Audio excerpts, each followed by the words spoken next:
오늘 하나님의 말씀은 사무엘하 7장 1절로 7절 단락을 보도록 하겠습니다. 선지자와 성전 건축이라는 제목을 가지고 살펴보도록 하겠습니다. 이제 여러분이 신학이라고 그러면은 이제 조금 어렵다 이렇게 생각을 하시는데, 하나님을 알아가는 학문인데, 이런 하나님이 어떤 분이신가, 그리고 우리에게 무슨 말씀을 하시는가, 그래서 거기에서부터 우리가 어떻게 창조가 이루어졌고 구원이 어떻게 이루어졌고 예수님은 어떤 분이시고 성령님은 어떤 분이시고 이런 얘기 이제 우리가 하죠. 그런 게 이제 신학인데, 이런 신학적인 관점에서 볼 때 구약 성경에서 가장 중요한 본문, 이게 어디라고 생각하세요? 이제 사람은 좀 이런 거죠. 이게 가장 중요하다, 이게 으뜸이다, 이런 생각을 하기를 조금 좋아하는 경향도 있으니까.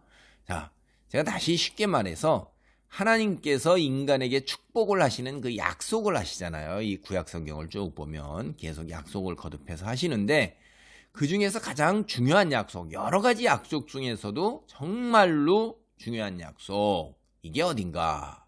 제가 그게 묻는 거예요. 그게 바로 오늘 본문 있는 사무엘하 7장이에요. 7장이 구약성경 전체에서 인간에게 하시는 약속, 가장 중요한 약속이 나온다 하는 거예요. 그럼 여러분 이제 그 누구와 약속을 하는가 하는 거 금방 눈치채시죠? 사무엘서의 주인공이 누군가 하는 거 아시잖아요. 다윗이잖아요. 다윗.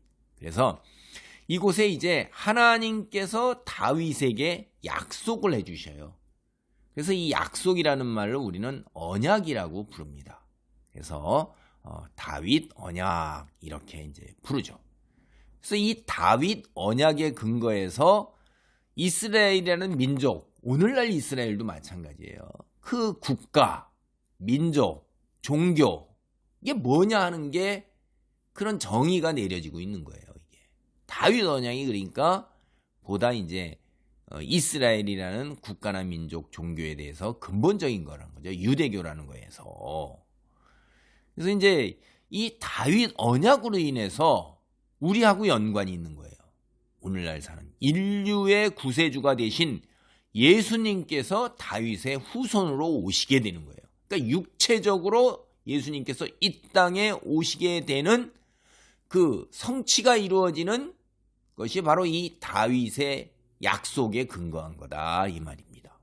그러니까 한마디로 다윗 언약이다. 다윗에게 하신 약속은 다윗 개인에 대한 약속뿐만 아니라 이후에 다윗의 후손에 대한 약속이고, 그것은 인류 전체에게 하신 약속이 되는 거예요. 축복이 되는 거예요. 인류 전체의 소망이 되는 것입니다.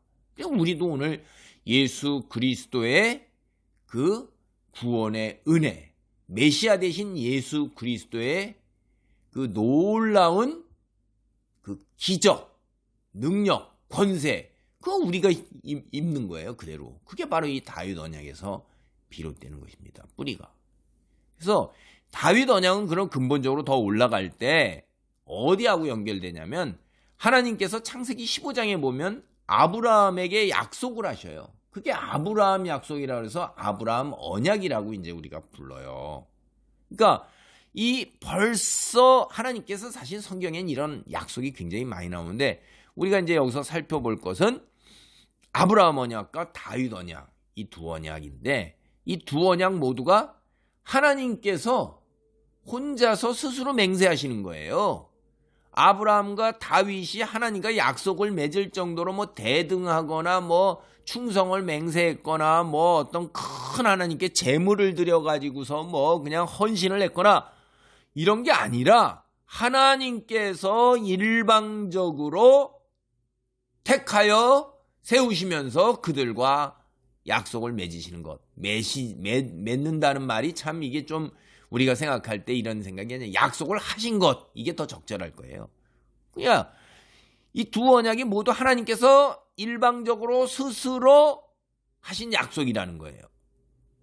이 두 언약을 주시는 하나님께서 약속의 그 혜택, 약속은 혜택을 누리게 돼 있잖아요. 그 약속에 의해서 그 사람이 어떤 사람이냐, 그 사람이 어떤 형편에 처했냐, 그 사람이 도대체 그 약속을 했으면 그 약속한 사람이 수두사에서 무언가 지켜야 할 것이 있잖아요. 그거를 지켰냐 안 지켰냐 그거하고 상관없어요.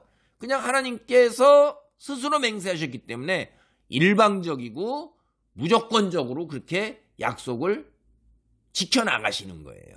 이게 아브라함 언약이고 다윗 언약이에요. 무조건이라는 거죠. 이게 하나님의 일에서 은혜라는 겁니다. 이게. 그래서 이제 이 다윗 언약을 뭐라고 이제 부르냐 하면 이렇게 보면 내려오는 거예요. 왕이 신하에게 뭘 내려줄 때 하사했다고 그러잖아요. 선물로 그냥 주잖아요. 그냥 신하를 이뻐해서 왕이 그냥 거저 준다 이 말이에요. 그게 하사품이다 하기도 하고, 혹은 계약을 우리가 이렇게 맺을 때 특별히 이건 보너스로 더 덧붙여 줄게요 뭐 이런 거 있잖아요. 그 약정 같은 거. 이건 내가 당신이 나 일어나고 이런 뭐 우리가 보험회사 같은데 이제 이거 말고도 더 플러스 되는 게 있습니다. 이게 특별 약관 뭐 이런 거 있잖아요. 보험 맺을 때 그 약정. 그거 생각해 보시면 돼요. 이제 그렇게 부르는 사람도 있고, 또는 왕이 혼자서 한 맹세 언약이다. 맹세다. 이렇게 불리기도 했던 것입니다. 이 다윗 언약이. 여러분, 오늘 본문이 있는 사무엘하 7장의 이 다윗 언약, 다윗과 그의 후손들의 행동, 약속 이행, 이거하고 아무 상관없이 하나님께서 계속해서 일방적으로 이행하실 언약인 것입니다. 그런데 여기에서 이제 우리가 재밌는 사실이 뭐가 있냐면, 다윗이 이제 솔로몬에게 유언을 남기면서 왕위를 넘겨주잖아요. 그리고 죽을 때 왕위를 넘겨주고, 그때 순종 조건을 추가해요. 다윗이. 그게 열왕기상 2장 4절로 있어요. 그러니까 우리가 언약이라고 그래갖고 내가 뭐 멋대로 살아도 되지 이렇게 생각하면 이건 오해입니다. 하나님께서 딱 여기 볼 때 다윗이 솔로몬 통해서 내가 하나님께 순종하라. 그 안에 머물어라. 그래야 내가 대대손손 복을 받는다. 라고. 왜냐면 다윗이 자기가 평생 깨달은 거예요. 하나님에 대한 두려움. 우리가 앞서 봤을 때 심지어 선한 일을 하는 데조차서도 하나님의 법궤를 옮기는 조차도 자기 생각대로 세상 방식을 따라서 했다가 큰 코를 다쳤죠. 하나님께서는 아무리 사랑하고 이뻐한다 할지라도 손자에게 턱수염까지 다 내주고 머리채를 다 뽑아버리도록 내버려 두지는 않으시는 것 같아요. 지켜야 할 그 선, 넘지 말아야 할 선은 분명히 존재하시는데, 그러나 하나님께서 택한 자는 반드시 끝까지 구원으로 이끌어 가시는 하나님의 능력은 있어요. 그래서 우리가 자발적으로 순종하는 것이 훨씬 나은 것이지, 결국은 자발적으로 순종하게 돼 있어요. 온 몸에 멍들게 매 두들겨 맞고 그렇게 하는 걸 우리 주위 잘 보잖아요. 그래서 우리가 다윗 언약이다 이렇게 얘기할 때 두 가지를 균형 있게 다루고 살피고 생각해 봐야 돼요. 다시 말하면 다윗 언약을 우리가 깊이 생각해 볼 때 하나님의 일방적 약속에 근거한 은혜다. 절대적인 거예요, 이거. 그리고 이제 하나님의 백성된 피조물로서 순종. 이 두 가지를 모두 다 균형 있게 우리가 깊이 성찰해 봐야 되는 것입니다. 사무엘하 5장 6장 내용에서 우리는 이제 다윗이 지금 새로운 세력을 형성했어요. 그리고 새로운 정통성을 추구하고 있는 걸 아는 거예요. 이제 왕위에 올라서 온 이스라엘의 왕이 되었잖아요. 하나님의 예언이 이루어지는데 그 동안에 고통과 순환이 오래 걸렸어요. 때가 이르기까지 참으로 힘든 세월을 보냈는데 이제 사울에서 다윗으로 왕조가 바뀐 거예요. 오늘날로 치면 나라가 바뀐 거죠, 이제. 그래서 당연히 사울 왕조에서 기득권을 누리던 자들이 가만히 있겠습니까? 가만히 안 있죠. 이거 오늘날 똑같아요. 그러니까 신진 세력, 다윗을 따르는 신진 세력 무리들을 중심으로 이제 체제를 구축해야 되는데 기득권자들이 그거 내놓겠냐 이 말이에요. 어떻게든지 끝까지 버티고 누리고 가려고 그러는 거죠. 그러니까 이게 중요한 게 그때나 지금이나 백성들로부터 정통성을 인정받는 거예요. 여론이 중요한 거란 말이에요. 오늘말로 치면. 그래서 그 여론 백성들의 그 인정을 받으면서 기득권을 조금 배제하고 그들을 물리치고 신진 세력 중심으로 이제 나라를 다시 세워야 돼요. 빨리 체제를 정비하고 평안과 번영을 추구하게 게 이게 다윗에게 주어진 거예요. 이게 다윗이 금방 우리가 앞서서 다 살펴봤죠. 400년 동안에 이스라엘 그 누구도 정복하지 못했던 예루살렘을 정복해서 자신의 새 왕국의 수도로 삼았고 성도 쌓았어요. 그게 우리가 사무엘하 5장 6절로부터 10절이 아주 본문이 그냥 직격으로 딱 표현하고 있어요. 그 다음에 이제 여호와의 법궤를 예루살렘으로 옮겨왔어요. 사무엘하 6장 1절에서 19절. 그러니까 이제 왕권의 정통성까지도 완전히 확보했다 이 말이에요. 근데 이게 과거의 일을 이제 한 거잖아요. 과거의 일을, 이게 전통이고 과거의 일을 확립해낸 건데, 말씀에 따라서 이거 가지고는 내가 앞으로 내 후손들, 나도 미래에 계속해서 사울과 같이 되지 아니하고 이게 이어져 내려갈 거냐, 이거에 대해서는 불확실한 거죠.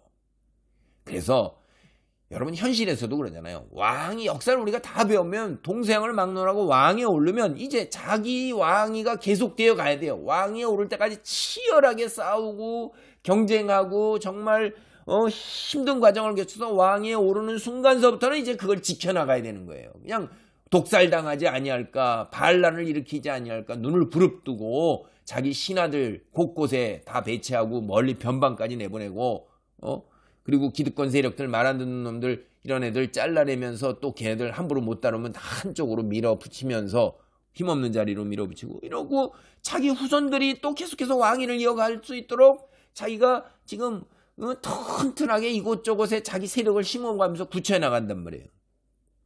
다윗 역시 자신의 후손이 계속해서 사울과 달리 왕위에 올라 계속 이스라엘을 다스리기를 갈망했던 거예요. 이게 현실적인 인간의 모습입니다. 그런 건 당연한 거죠. 이러한 상황에서 사무엘하 7장의 이야기가 이제 6장의 내용과 균형을 이루고 있는 거예요. 6장 예루살렘으로 옮겨지는 하나님의 법궤는 이스라엘 과거, 전통, 이걸 가장 잘 상징하고 있는 건데, 이제 7장에 기록되는 하나님께서 다윗에게 하시는 다윗 언약은 다윗 왕국, 지금까지 누구도 상상하지 못했고 경험하지 못한 그런 엄청난 신학적인 주장을 선언하고 있는 겁니다. 7장의 내용, 지금까지 이 순간까지 이어온 이스라엘 역사에 앞으로도 없었고 뒤에 과거에도 없는 전후무후무한 거예요. 그래서 대부분의 학자들이 이 7장을 사무엘서의 절정으로 이야기하며 나아가서 구약 전체의 최고봉이다, 구약 전체에 가장 으뜸 가는 거다, 이렇게 이야기를 하는 거예요. 여러분, 그러니까 우리가 사무엘의 7장의 다윗 언약을 굉장히 깊이 잘 살펴봐야 돼요. 사무엘하 7장 1절로 3절 말씀입니다. 여호와께서 주위의 모든 원수를 무찌르사 왕으로 궁에 평안히 살게 하신 때에 왕이 선지자 나단에게 이르되, 볼지어다 나는 백향목궁에 살거늘 하나님의 기회는 휘장 가운데 있도다. 나단이 왕께 아뢰되, 여호와께서 왕과 함께 하시니 계시니 마음에 있는 모든 것을 행하소서 하니라. 이제 이 중동 지역의 고대 왕들은, 사실 여기뿐만 아니라 거의 고대 왕들이 다 그런 건데요, 자신들의 왕권을 정당화하려는 그 방법이, 흔하게 사용한 방법이 뭐냐면, 자기가 섬기는 신, 그건 민족이 섬기는 신이겠죠. 그거를 위한 신전을 짓는 거예요. 우리로 치면, 죄송합니다, 이거 이해를 돕기 위해서 하는 거예요. 우리 단군 신화, 이제 일제시대 이후로 단군 신화니까 그 이후에 이제 대통령이 되거나 뭐 왕이 됐다고 생각하면 그 사람이 단군 신전 뭐 이래갖고 크게 짓는 거예요.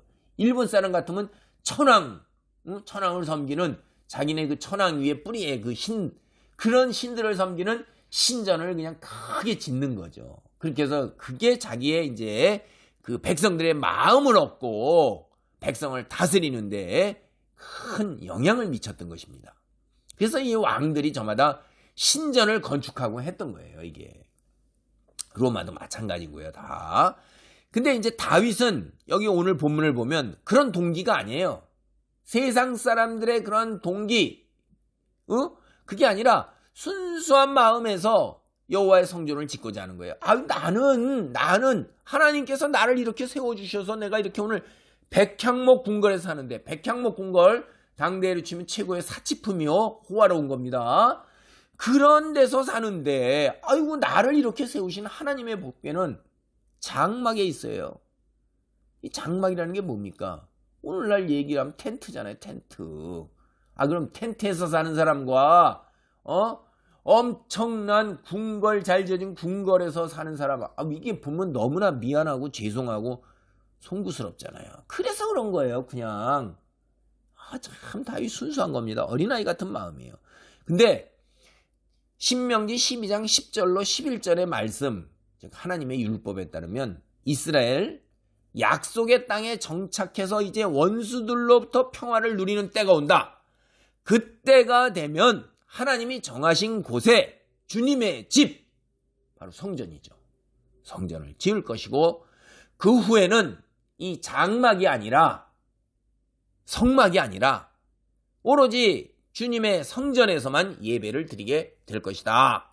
그렇게 해라. 이렇게 돼 있어요. 그러니까 이제 법궤를 예루살렘으로 옮겨왔잖아요, 다윗이. 그러면 하나님이 그곳에서만 이렇게 한 것이 장소가 예루살렘이구나 라고 확신을 한 거예요. 그렇게 확신을 했기 때문에 이제 다윗이 나단에게 그렇게 말한 거예요.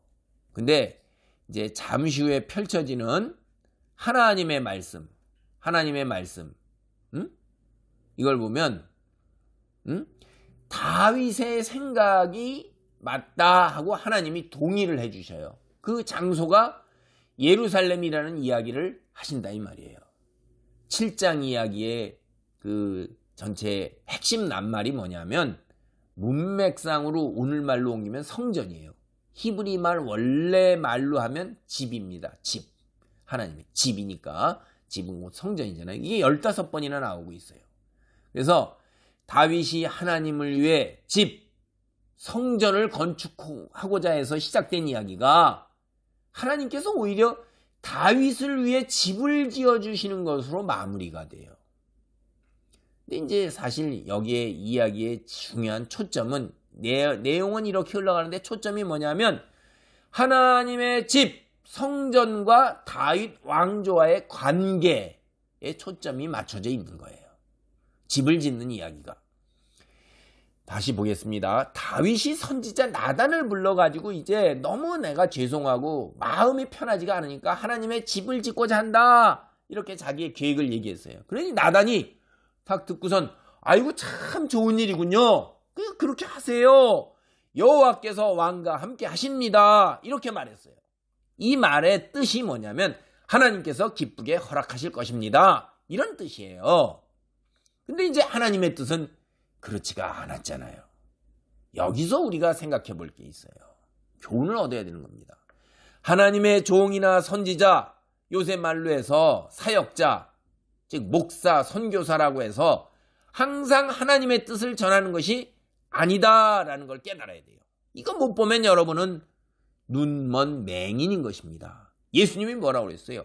예수님이 이런 사람들 보고 너도 안 들어가면서 남도 못 들어가게 문을 막고 있는 자여 하면서 맹인이라고 지옥 갈 자라고 그랬어요.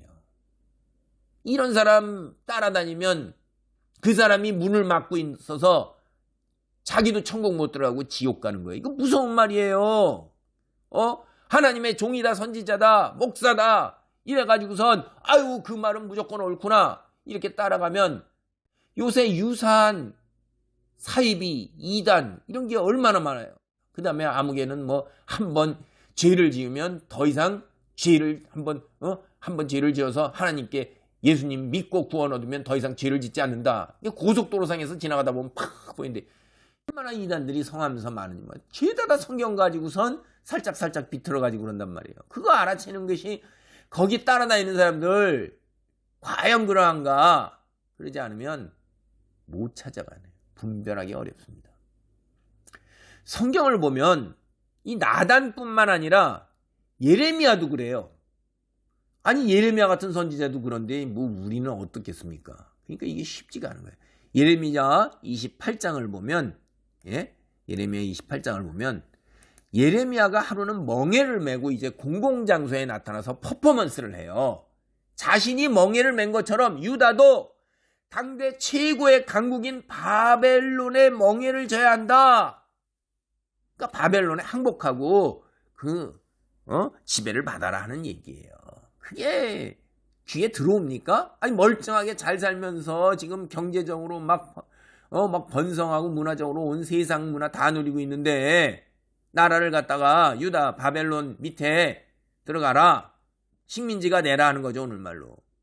이게 안 받아들이죠. 그러니까 그때 거짓 선지자의 대표가 누구냐면 하나냐라는 자가 있어요. 하나냐. 이 사람이 탁 나타났고 예레미야가 메고 있는 멍에를 갖다 그냥 퍽 부러뜨리면서 퍼포먼스죠. 자기가 선지자들의 대표 아니에요. 그러니까 왕 옆에 붙어가지고서 얼마나 권세를 누리면서 그냥 백성들의 마음을 다 훔쳐가고 있는 거예요. 예레미야 이거 뭐예요? 죄송해요. 시골 촌띠 같은 것. 물론 그런 정도는 아니지만 그러나 하냐냐를 갖다가 세상에서 현실적으로 대적하기가 그랬다 이 말이에요. 그러니까 여호와께서 내 자신에게 말씀하시기를 하나냐가 이따위로 선언하는 거예요. 유다는 절대 바벨론의 명예를 지지 않을 것이다. 이렇게 했다. 이렇게 선포한 거예요. 죄송합니다. 너무 목소리가 팍 힘들어갔네요. 이게 순간적으로 예레미야가 하나님의 뜻에 대해 혼란에 빠졌어요. 그래 아무 대응도 못하고 말도 못하고 나도 당신이 말한 대로 되었으면 좋겠다. 이렇게 말하고선 꼬리를 내리고 슬그머니 자리를 떴어요.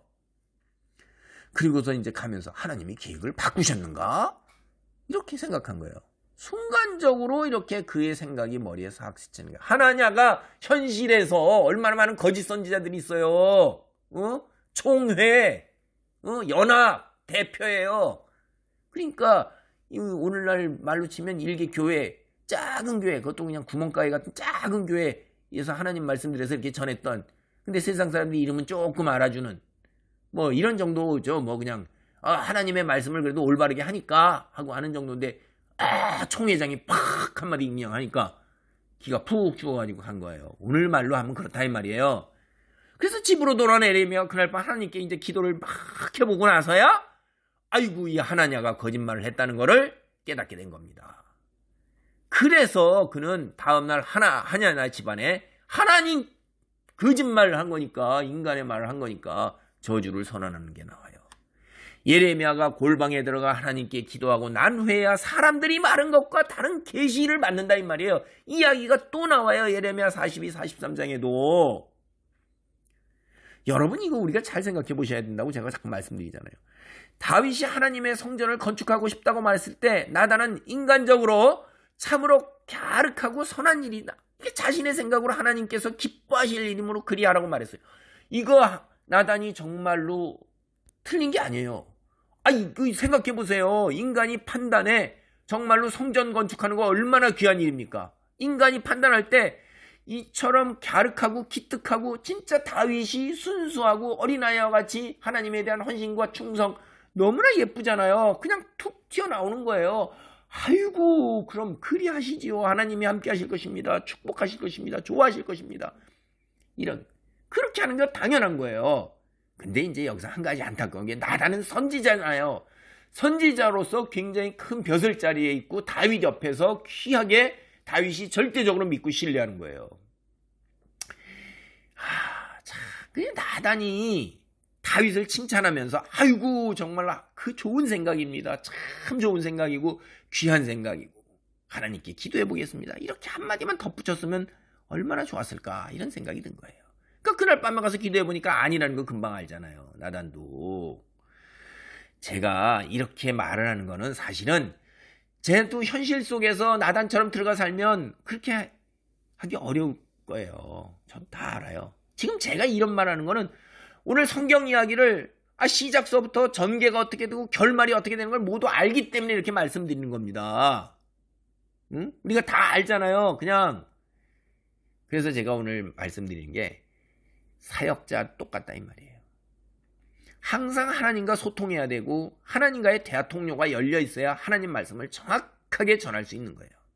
제가 이거 구체적으로 말하면 늘 기도해야 되고 늘 성경 읽고 늘 예배해야 되고, 그래서 자기의 이 관점을, 세상의 관점을 탈피해야 되는 거예요. 우리가 학교에서 교육받았을 때 다 뭐 받았어요? 합리주의 받았죠? 인본주의 받았죠? 이런 세상의 관점에서 탈피해서 신본주의 관점을 가져야 되고, 그리고 우리는 지금 사는 순간이 중요하잖아요. 현실이 중요하잖아요. 그걸 넘어서야 돼요. 영원한 시간에 이때어 사는 관점을 가져야 돼요. 다른 말로 하면 지금 현재 영혼이, 그리고 육체, 경제, 이걸 넘어서서 종말론적 관점에서 영원한 시간에 이때서 영적인 것을 우선하는 하나님 중심으로 세상 만사를 바라봐야 된단 말이에요. 세상의 역사, 인간이 이끌어가는 게 아니라 하나님이 이끌어가고 하나님이 다스린다는 거, 이거 영적으로 깨어 있어야만 하나님의 말씀을 바르게 전할 수가 있어요. 그러니까 세상과는 정반대가 돼야 되는 거예요. 이게 그렇게 쉬운 일입니까? 굉장히 어렵죠. 육체를 지니고 살아가는데. 하나님의 관점이 아닌 현실과 타협하는 세상적 관점, 이게 나나 교회 아니나 당신 아니나 다 슬그머니 자리를 차지와서 엉덩이를 자꾸 부여대고, 이놈이 자꾸 들어왔고 낙타가 뒷발 들어오고 엉덩이 들어오더니 나중에는 다 들어오고 나는 장막 밖으로 쫓겨나는 이런 이야기도 우화도 있잖아요. 그렇게 되는 거예요. 근데 알지도 못하는 거예요, 이게. 그래서 분별이 정말로 어렵습니다. 우리의 부족함이 이런 데서 잘 드러나는 거예요. 우리 주변에 하나님과 교통하며 직통으로 계시를 받는다 이렇게 하는 사람이 있다면 굉장히 경계하고 주의해야 돼요. 그들 소위 계시나 예언이 자주 틀리는 거, 자주 틀려요. 그들 다 맞을 리가 없죠. 왜 그러겠어요? 가짜니까 그런 거예요. 하나님께서요, 특별 계시 성경을 다 주셨어요. 일반 계시 자연은총 속에 다 있어요. 그래서 우리의 양심이 있고 분별력 있고 눈 있는 사람은 다 알 수 있게 돼 있는 건데, 자기만 특별하면 자기한테만 하나님이 통로를 열고 그렇게 할 리가 있어요? 그 사람이 뭔데요? 이 대부분은 가짜예요. 하냐냐와 같이 예언자 혹은 하나님의 사람을 가장한 점쟁이에 지나지 않는 거예요. 사람에게로부터 박수받고 존경받고 돈, 그 다음에 자기 사람으로 만들어서 그 사람의 육체적 노동, 존경, 헌신, 이런 거 다 빼앗아가는 겁니다. 진짜로 나를 사랑해서 그 사람이 나를 위해서 돈 쓰고 시간 쓰고 물질 쓰고 헌신하고 충성하고 오히려 나에게 그렇게 나를 위해서 엄청나게 손해보고 희생하는지, 그러면 내 진짜라고 그럴 거예요. 평생 그렇게 하는지. 근데 그러지 않는다면 나를 수단과 도구로, 요새 말로 소위 가스라이팅 하는 거예요. 사무엘하 7장 4절로 7절입니다. 그 밤에 여호와의 말씀이 나단에게 임하여 이르시되, 가서 내 종 다윗에게 말하기를, 여호와께서 이와 같이 말씀하시되, 네가 나를 위하여 내가 살 집을 건축하겠느냐? 내가 이스라엘 자손을 애굽에서 인도하여 내던 날부터 오늘까지 집에 살지 아니하고 장막과 성막 안에서 다녔나니, 이스라엘 자손과 더불어 다니는 모든 곳에서 내가 내 백성 이스라엘을 먹이라고 명령한 이스라엘 어느 지파들 가운데 하나에게 내게 말하기를, 너희가 어찌하여 나를 위하여 백향목집을 건축하지 아니하였느냐? 말하였느냐? 이제 나단이요, 다윗이 주님의 성전을 건축하고 싶다는 말을 듣고 그를 축복했어요. 그리고 집에 왔어요. 그날 밤 하나님께 기도해보니까 하나님의 생각이 자신이 한 말과 다르다는 것, 자신의 생각과 다르다는 걸 알았어요. 그래서 그는 자신이 낮에 너무 빨리 다윗에게 그리하라고 말했다는 것을 또한 깨달은 것입니다. 하나님께서 다윗을 내 종이라고 부르시며 말씀을 시작하시죠. 이 표현이 대단한 거예요. 아브라함을 비롯한 선조, 믿음의 선조, 그 다음에 하나님의 선지자와 메시아에게만 사용되는 거예요. 내 종이라는 게. 야, 그래서 목사들이 내가 하나님의 종이다 이런 얘기 하잖아요. 그때마다 노예다, 우리말로 번역하면 노예예요. 노예. 이 말이 굉장히 천한 말이고 비천한 말 같지만 아무나 쓰는 말이 아니에요. 그래서 이 목사님의 목에다 기부스한 것처럼 힘주고 하나님의 종 막 이렇게 갖고 그냥 의시대고 막 그러잖아요. 왜냐하면 이 칭호가 종, 노예라는 말이 어마어마한 사람의 노예이기 때문에 그게 뒤에 그 어마어마한 분이 계신 거예요. 노예가 아닌 겁니다. 그래서 이런 말을 쓰는 거죠. 역설적인 거죠. 하나님 다윗을 너무너무너무 귀하게 생각하신다는 걸 알 수 있어요. 너무너무너무 귀하게. 그 너무너무 귀하게 생각하고 너무너무 이뻐하시면 걔가 하는 말도 또 생각과 말이 얼마나 기특하고 이뻐요. 아이고 그럼 그리해 이럴 것 같은데. 아이고 막 이 손자 손녀가 갖고 할머니 요거 먹어 하면서 자기가 손에 있는 거 이런 거 같은 거 막 할머니 입에다 넣어줘 보세요. 아이고 요거 이쁘고 기특하고 아이고 그려 이러는 거 아닙니까? 근데 뭐라고 그러세요? 아이고 얘야 그래 고맙다 이쁘다. 근데 이제 걔 손자 손녀가 할머니 엄청난 집 아파트 지어줄게 집 지어줄게 뭐 이러는 거하고 똑같은 거예요 이게. 그러니까 아이고 그래 아이고 내 새끼 그래라 이러실 것 같은데 그러지 않으시잖아요. 하나님께서 다윗에게 당신이 출애굽 이후에 한 번도 영구히 거할 장소 즉 성전을 백성에게 요구하신 바가 없고 당분간은 그대로 유지할 것이다 이러는 거예요. 한마디로 다윗의 계획을 거부하신 것입니다. 그렇다고 해서 하나님께서 다윗에게 화를 내신 것도 아니에요. 화를 내시지 않으셨는데 당신의 뜻을 단호하게 밝히고 계시는 거예요. 하나님은 사실 성전에 거하시는 것을 좋아하지 않으셔요. 왜냐하면 성전에 거하시면 이동성이 제한이 돼요. 그리고 때로는 사람들이 찾아와서 하나님을 경배하는 척하면서 하나님을 이용하려 하는 거예요. 원리상 보면 하나님 말씀의 원리상 보면 성전은 법계하고 언제나 긴장관계가 있어요. 긴장. 서로가 이렇게 바르면서 팽팽하게 긴장되는 거예요. 법계는 여호와의 자유, 이동 이걸 의미하는 거예요. 언제든지 떠나시고 언제든지 내려오시잖아요. 성전은 하나님 그 한 곳에 딱 머물러 계시는 거예요. 떠나실 가능성도 없고 위험이 없어요. 그 한 곳에 딱 붙바위가 된 거예요. 그래서 이 두 개가 서로가 사실은 상당히 팽팽하게 긴장되는 겁니다. 훗날에 솔로몬이 이 점을 너무나도 잘 알고 있어요. 그래서 성전을 헌당하면서도 하나님께 어떻게 기도드렸어요? 백성들이 이곳에 와서 기도할 때마다 하늘에서 들으시고 이렇게 방향을 돌려서 이곳으로 향하면 그것도 들어주시고 이렇게 간구하는 거예요. 하나님이 거기 계셔요? 안 계신다는 거잖아요. 이게 우리 생각에 거기 하나님이 계신다고 그러는 거예요. 성전은 지상에 있는 하나님의 거처요 비유적으로 발등상이지만 그 건물로 결코 하나님을 통제할 수가 없는 거예요.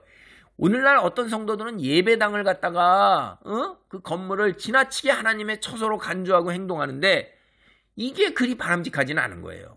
하나님을 제한하고 자칫하면 건물이 우상이 되고 장소가 우상이 되고 자신도 모르게 성전을 자신의 신앙의 대상으로 삼거나 혹은 자신의 신앙을 드러내는 도구로 이용하는 데 이를 수도 있게 돼요. 그러니까 이거 좀 조심해야 돼요. 성경은 성전의 기능과 목적은 주로 이 땅에 사는 주의 백성을 위한 거예요. 우리를 위한 거예요. 그게 하나님께서 하늘에 거하시는 하나님을 위한 기능과 목적 요거는 부수적인 거예요. 자꾸 그거를 갖다가 하나님과 동일시하고 하나님과 거룩함을 동일시하고 이렇게 되면 망하는 것입니다. 그걸 성경에서 여러 곳에서 계속해서 암시하고 있어요. 요것도 잘 생각해 보셔야 돼요. 이제 하나님께서 나단에게 말씀으로 말미암아서 다윗의 성전 건축 계획은 이제 새로운 국면을 맞이하게 된 거예요. 근데 하나님께서는 왜 그렇게 사랑하고 아끼시는 다윗의 성전 건축을 거부하셨을까요? 오늘 본문이 속한 7장 어디에도 그 이유를 말하지는 않습니다. 그런데 성경은 짝이 맞지요? 여러분 그러니까 성경을 읽어서 거기서 모른다 할지라도 모르면 모르고 넘어가는 거예요. 그러나 다 읽다 보면 또 다른 곳에서 짝이 맞아서 하나님께서 일러주셔서 깨달을 수도 있어요. 그러나 모르는 거는 계속 모를 수 있어요. 그건 모르는 겁니다. 그러니까 그건 그대로 묻어두시면 돼요. 성경 다른 곳에서 두 가지 이유를 알려주고 있습니다. 첫째, 다윗은 아직도 많은 전쟁을 치러야 합니다. 성전을 짓기에 적합한 사람이 아니라는 거예요. 열왕기상 5장 3절을 보면 그래요. 다윗은 순수한 동기에서 성전 짓기를 원했지만 하나님이 보시기에 이 일은 이웃 나라들과 전쟁을 하고 있어요. 지금 다윗이. 그런 다윗이 지고 가기에는 너무나 큰 짐이에요. 이런 관점에서 하나님께서는 다윗으로 하여금 성전을 짓지 못하게 하시는 거예요. 고달프고 분주한 다윗을 사랑하셔서 그를 배려하느라고 그렇게 하셨던 것입니다. 두 번째, 다윗은 전쟁을 하면서 수많은 사람의 피를 흘렸어요. 성전을 짓기에 적합하지가 않아요. 역대상 22장 8절, 28장 3절에 나와요. 신명기 12장 10절로 11절에 하나님의 말씀이 분명히 나오는데, 다른 말로 율법에 따르면 성전은 전쟁이 없는 평안한 시대에 건축되어야 하는 거예요. 아직도 전쟁을 하면서 분주한 다윗이기에, 많은 사람의 피를 흘리는 다윗이기에 그의 시대에는 성전을 지을 만한 평안한 시기가 아니라는 겁니다. 그래서 하나님께서는 다윗의 아들 솔로몬 시대에, 다윗의 이름 솔로몬의 뜻이 평안이라는 뜻이에요. 그때 성전을 짓게 하신 거예요. 실제로 이스라엘 역사에서 솔로몬 시대만큼 이스라엘 백성들이 계속해서 평안을 누린 적이 없어요. 하나님의 역사는 참 기묘하신 것입니다. 성전은 평화로운 시대에 지어야 한다는 말씀, 우리에게 예배당 건축에 관해서 여러 가지 생각하게 돼요. 예배당 건물에 관해서도 제가 앞에서 생각해 봐야 된다고 그랬잖아요. 때를 얻든지 못 얻든지 그냥 그저 예배당을 건축하는 것이 믿음이요 신앙인 줄 알고 건축하고 확장하고 크게 짓고 부수고 또 짓고, 이게 거기에다 힘을 쏟아요. 한국교계의 풍토, 이런 것들이 이 교회가 저 교회가 하니까 나도 너도 경쟁적으로 그냥 교회당 건물을 크게 짓느라고. 참 우리는 이 본문이 우리의 거기에 대해서 성찰을 해봐라 하는 계기를 마련해주고 있습니다. 건물은 한 세대가 지나가기도 전에 그 용도가 바뀔 수가 있어. 우리는 예배당으로 졌는데 한 세대가 지나기도 전에 그 건물이 뭐가 돼버려요. 이슬람 성전이나 이단 성전이나 예식장이나 심지어는 술집으로, 심지어는 춤을 추는 카바레로 이렇게 바뀌어요. 뭐가 되는 겁니까? 건물 뭐예요 도대체? 제가 이런 얘기하니까 말도 안 되는 소리라고 할 수 있는데 여러분이 알아보시면 금방 알아요. 한국교회에 그런 징조가 드러나서 지금 건물 짓다가 못 갚은 거 이단 사설에 넘어가고 들어오는 이슬람에게 넘어가는 이야기가 귀에 들려오고 있어요. 유럽 교회 건물들은 보면 오늘날 여러분 금방 찾아보세요. 다 알 수 있어요. 오랜 세월이 지났죠. 세상의 용도를 위한 건물로 지금 계속 바뀌어가고 있어요. 교회에 사람이 없는데요. 뭐 건물은 그냥 있다가 이제 다 그런 걸로 부서지거나. 그럼 한국 교회 건물은 유럽과 달리 아주 다를까요? 우리는 유럽은 그건 수백 년이 걸쳐서 이렇게 됐는데 우리는 그냥 무지하게 빨리 일어나고 무지하게 빨리 쇠해요. 가속도가 붙어가지고선 어마어마하게 급격하게 변하는 거예요. 이게 종말의 가속도인가 봐요. 건물보다 중요한 게 뭘까요? 후손에게 신앙을 이어주는 거예요.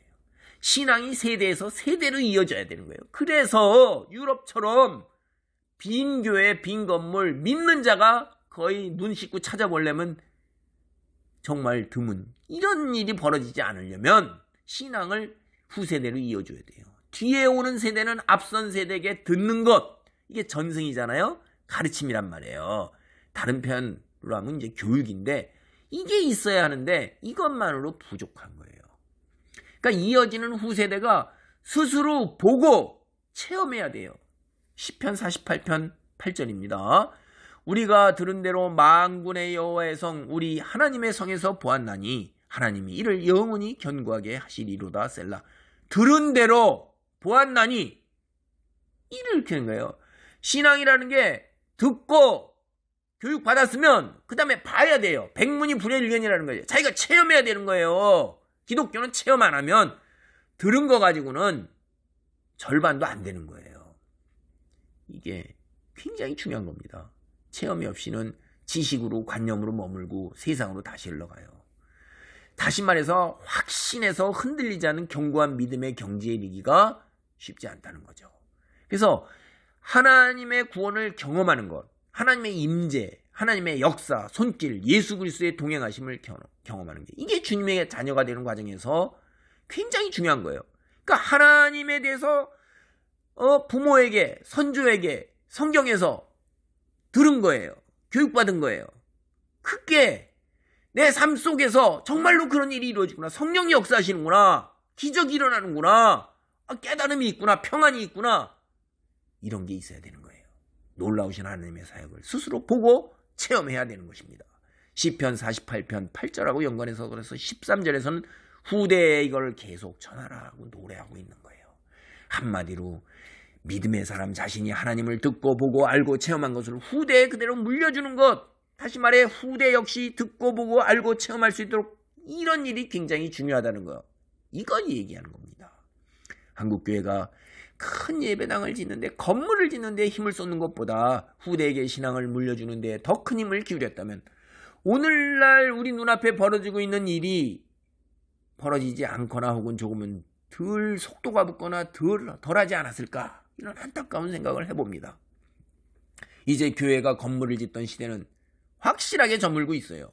경제 위기를 여러 차례 맞이하고, 그리고 교회에 대한 무차별적 세상의 공격이 퍼부어지면서 세상 사람들이 기독교를 부정적으로 바라보고 전도를 마음대로 못하게 돼요. 다 이렇저렇게 손발을 다 묶어놓고 있어요. 이로 인해서 청년들을 비롯한 많은 사람들이 교회를 떠나고 있고, 작은 교회가 무너지고 있습니다. 중형교회도 축소되고 있어요. 이제 마지막으로 대형교회마저 유럽을 보면 거의 문을 닫게 될 거예요. 이거 제가 신학 공부할 때도, 15년 전에 신학 공부할 때도 신학교 교수님들이 벌써부터 걱정하시던 게 지금 제가 다 온몸으로 겪고 있네요. 말씀을 정리합니다. 목회자의 말이 모두 하나님의 말씀이 아닙니다. 목회자의 설교와 언행, 성경에서 과연 그렇게 하고 있는가, 이런 거 판단해 봐야 돼요. 기도하면서 판단해 봐야 돼요. 비난하지는 마세요. 스스로 판단하면서 골방에 기도하면서 본인이 설 자리를 살피라, 이 말이에요. 남을 향해서 입을 열고 비난을 퍼붓는 순간에 그건 죄가 됩니다. 신앙의 초점을 예배당 건축보다 나의 건축에 둬야 돼요. 여러분, 나 자신이 하나님의 사람으로 건축해 나가야 되는 거예요. 하나님의 말씀에 순종하는 능력, 1%, 2%에서 5%, 10% 자꾸 그거를 늘려가서 자꾸 1층, 2층, 3층 쌓아가야 되는 거예요. 그래서 남 밑에 자존심 내려놓고 겸손하게 그 사람이 뭐라고 그러면 한층 올라가는 겁니다. 그에 밟히세요. 그게 기독교인인 거예요. 맞서 싸우지 말라, 이 말이에요. 한마디로 예배당에서 드리는 예배의 연장선상이 일상의 삶이 되어야 되는 거예요. 예배당 나오면서 돌아서면 안 돼요. 예배당 나오면서 자신을 십자가에 못 박는 그 삶이, 말씀을 들었으니까 그 말이 내 삶 속에서 그대로 이루어져야 되는 거예요. 예배와 삶이 하나 되는 은혜가 있기를 기도드립니다. 아멘. 기도하십니다. 할렐루야. 아버지 감사합니다. 선지자 나단과 예레미야의 사례를 통해서 선지자의 말이 모두가 하나님의 말씀이 아닐 수도 있다는 이런 귀한 생각을, 깨달음을 얻고 늘 기도하고 아버지 나를 살피면서 건물보다도 내 삶, 나 자신이 바뀌는 일에 더 큰 힘을 기울여야 된다는 것을 깨닫습니다. 아버지, 오늘의 깨달음을 근거로 해서 내가 일상의 삶 속에서 늘 남보다 낮아지고 밟히고 희생해서 하나님의 영광이 드러나며 하나님의 복음이 전해지는 놀라운 역사가 있기를 간절히 기도합니다. 이 놀라운 축복과 은혜가 항상 내게 넘치기를 간절히 기도하며 예수님의 이름으로 기도하옵나이다. 아멘.